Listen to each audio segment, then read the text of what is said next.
Janet, what is the most common question we receive about hormone replacement?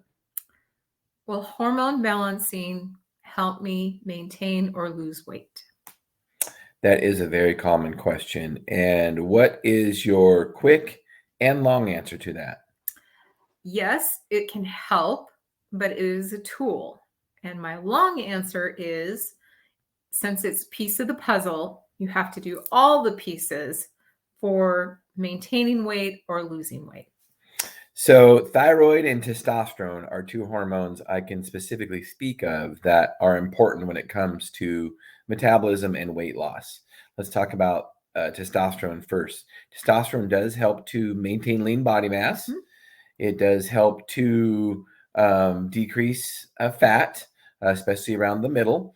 It does help you to feel more energetic and less depressed and, more competitive, so to speak. So those are all things that can help when it comes to exercise and working out, which will help to maintain a more optimal weight. Thyroid, thyroid and testosterone, pretty much their symptoms go hand in hand when you have less than optimal levels of them. So thyroid is the same. Thyroid helps to maintain your metabolism. Depression helps to increase energy. Um, what else, Janet? Tell us more about testosterone and thyroid when it comes to weight loss. Well, the biggest thing for me, for people, is that the less abdominal fat we have, the less fat we have around our organs, means that we're healthier and we're less inflamed. And so, if we have less inflammation, then if we're trying to lose weight or trying to maintain or we're trying to build muscle, then those things will work better, because when our body's in a inflammation state, it's in kind of a panic mode. And speaking of inflammation, one thing that can cause a lot of inflammation overall in many different organs in our body is lack of sleep. Yes. And lack of sleep definitely can be hormonal, especially if it's night sweats or hot flashes.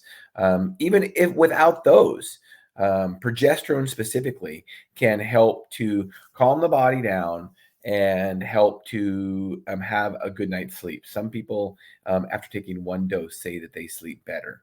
So the reason sleep is king to, or queen to, the whole thing is that without sleep, your body does not repair.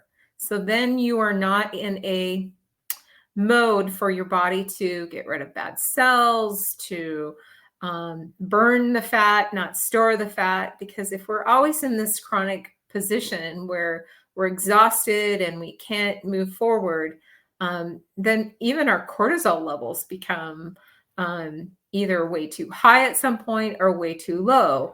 And if your cortisol is off, then again, we're not repairing, and you're not going to lose weight like you need to or maintain weight like you need to. So progesterone can help to lower your cortisol level, which is responsible for getting us through the stressors of the day. Cortisol is made in our adrenal glands to help us respond to stress. But if it's high all the time, especially at night, that can be a problem, and you're going to have a hard time sleeping. So testosterone, thyroid, progesterone, all pieces of the puzzle that can help you to maintain a healthy weight. Of course, sleep is important, and exercise, we talked about that, but also diet. Of course, diet is very important when it comes to weight loss, probably the most important thing when it comes to weight loss. Well, we need to back out just a little bit about the balance of hormones, because when Shawn's talking about progesterone, if you don't have enough progesterone, and this happens to a lot of women during perimenopause, menopause, or even younger women if they're not cycling correctly, the balance between progesterone and estrogen can put them in a bad position. And we call it that we start going into what's called the insulin resistant mode, which is not a very healthy thing as well. Yeah, if you're insulin resistant, insulin is another hormone that is very, very problematic when it comes to diabetes and weight gain and just overall metabolic health. So, another important hormone.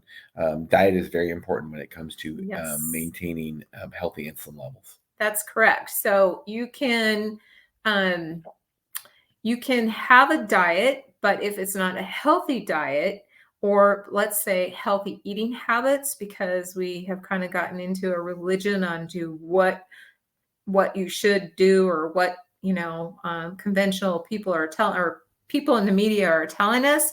But what works for you is what's important.